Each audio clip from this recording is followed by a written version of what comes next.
गांव के बाहर एक पुराना पीपल का पेड़ था। लोग कहते थे कि वहां रात के समय एक चुड़ैल दिखाई देती है। जो भी उसके पास गया वो कभी वापस नहीं आया। उस गांव में एक लड़का रहता था। उसका नाम था रवि। ये सब बेकार की बातें हैं। मैं खुद जाकर देखूंगा कि सच क्या है। एक रात रवि अपने दोस्तों की चुनौती स्वीकार करके अकेला उस पीपल के पेड़ की तरफ निकल पड़ा। चारों तरफ सन्नाटा था। सिर्फ हवा की आवाज और पत्तों की सरसराहट। जैसे ही रवि पेड़ के पास पहुंचा उसे अचानक लगा कोई उसे देख रहा है। क कौन है वहां? लेकिन कोई जवाब नहीं आया। तभी पीछे से एक धीमी आवाज आई। रवि, तुम आ गए। कौन हो तुम? रवि धीरे धीरे पीछे मुड़ा और जो उसने देखा उसकी रूह कांप गई। एक औरत, उल्टे पैरों के साथ, लंबे लंबे बाल और लाल आंखें। मैं इस पेड़ की रानी हूं। जो यहां आता है वो मेरा हो जाता। रवि भागने की कोशिश करता है लेकिन उसके पैर जैसे जमीन से चिपक जाते हैं। मुझे जाने दो, मैंने कुछ नहीं किया। तुमने मेरी नींद खराब की है। अब तुम्हें इसकी सजा मिले। तभी अचानक एक बूढ़ा आदमी वहां आता है। रुक जा चुड़ैल, इसे छोड़ दे। चुड़ैल गुस्से में चीखती है, तू फिर आ गया। हर बार मुझे रोकने। जब तक मैं जिंदा हूं किसी को नुकसान नहीं होने दूंगा। बूढ़ा आदमी एक मंत्र पढ़ता है और अचानक तेज रोशनी फैल जाती। चुड़ैल दर्द से चीखने लगती है। मैं वापस आऊंगी, फिर आऊंगी। और वो धीरे धीरे गायब हो जाती है। ध धन्यवाद बाबा। आप नहीं होते तो बेटा। ये जगह बहुत खतरनाक है। कभी भी यहां रात में मत आना। अगले दिन रवि ने गांव वालों को सब बताया। लेकिन जब लोग वहां पहुंचे ना कोई बूढ़ा था, ना कोई निशान। बस वही पीपल का पेड़ और उसकी हिलती हुई शाखाएं। जैसे वो आज भी किसी का इंतजार कर रही हो। अगला कौन आएगा? गांव के किनारे एक पुराना पीपल का पेड़ था। लोग कहते थे कि वहां रात के बाद कोई नहीं जाता, क्योंकि वहां वो रहती थी एक चुड़ैल। राहुल नाम का एक लड़का था जिसे इन बातों पर बिल्कुल भरोसा नहीं था। एक दिन उसने अपने दोस्तों से कहा, ये सब झूठ है। मैं आज रात उसी पेड़ के पास जाऊंगा। रात के करीब 12 बजे हल्की हवा चल रही थी। कुत्ते भौंक रहे थे और पूरा गांव सो चुका था। राहुल अकेले उस पीपल के पेड़ के पास पहुंच गया। जैसे ही उसने पेड़ के नीचे कदम रखा, अचानक हवा तेज हो गई।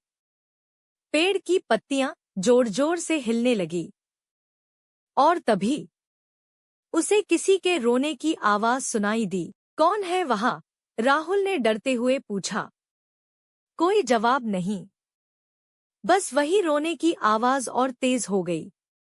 राहुल ने मोबाइल की टॉर्च ऑन की और जैसे ही उसने पीछे मुड़कर देखा, उसकी सांसें रुक गईं। एक औरत उल्टे पैरों के साथ, सफेद साड़ी में, उसके पीछे खड़ी थी।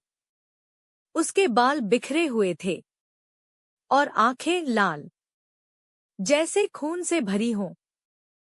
तुम यहाँ क्यों आए हो? उसने धीमी आवाज में कहा। राहुल डर के मारे कांपने लगा। उसने भागने की कोशिश की, लेकिन उसके पैर जैसे जमीन से चिपक गए थे। चुड़ैल धीरे धीरे उसके करीब आने लगी। उसकी हंसी गूंजने लगी। हाय हाय हाय हाय हाय। अचानक राहुल को याद आया, उसकी दादी ने कहा था, अगर कभी ऐसी आत्मा मिले तो भगवान का नाम लेना। राहुल जोर जोर से हनुमान जी का नाम लेने लगा। जैसे ही उसने नाम लिया, चुड़ैल चीख उठी और धीरे धीरे धुएं में बदलकर गायब हो गई। अगले दिन सुबह गांव वालों को राहुल बेहोश उसी पेड़ के नीचे मिला। जब उसे होश आया, उसने सारी बात बताई। तब से कोई भी उस पीपल के पेड़ के पास रात में नहीं जाता। और आज भी अगर रात के सन्नाटे में वहां से गुजरो तो एक औरत के रोने की आवाज जरूर सुनाई देती है। गांव के बाहर एक पुरानी शांत नदी बहती थी।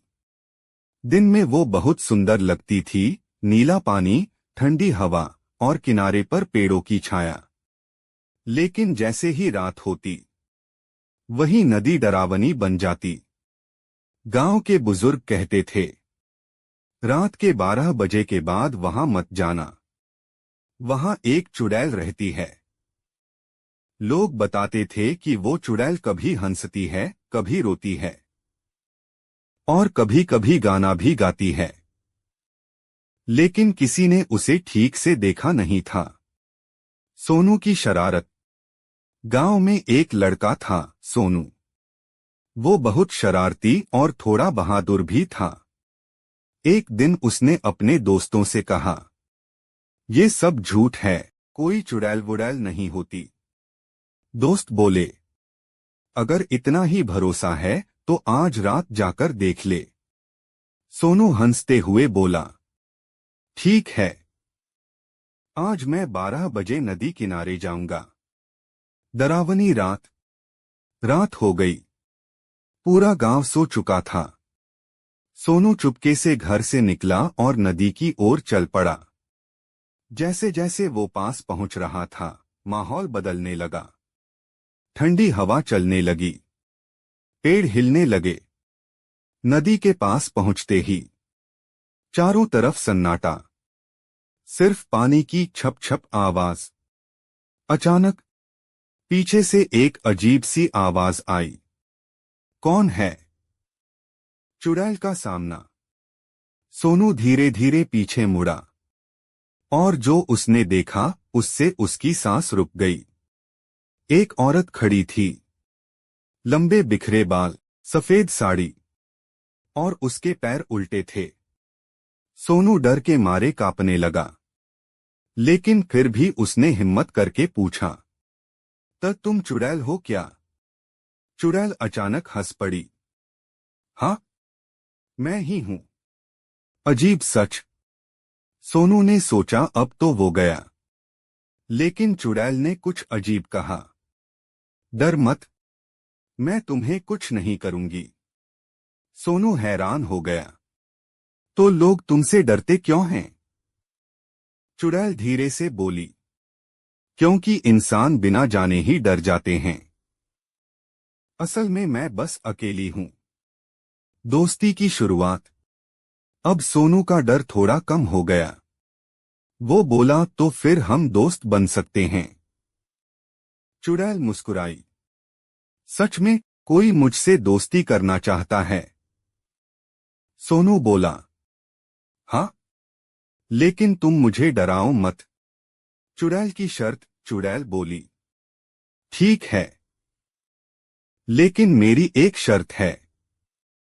सोनू ने पूछा, क्या? चुड़ैल ने डरावनी आवाज में कहा, कभी भी रात में यहां अकेले मत आना, वरना मैं सच में डरावनी बन जाऊंगी। सोनू तुरंत बोला, ठीक है, मैं दिन में ही आऊंगा। अगली सुबह होते ही सोनू ने पूरी कहानी गांव वालों को सुनाई। सब पहले तो हंसे, अरे, चुड़ैल भी दोस्त बन गई। लेकिन कुछ बुजुर्ग चुप थे। उन्होंने कहा, बेटा, कुछ बातें मजाक नहीं होती। अंत में ट्विस्ट, उस दिन के बाद सोनू कभी रात में नदी किनारे नहीं गया, लेकिन कई बार रात में उसे अपने घर के बाहर से आवाज आती, सोनू दोस्त बाहर आओ। वो खिड़की से देखता और उसे वही सफेद साड़ी वाली चुड़ैल दिखाई देती, मुस्कुराती हुई।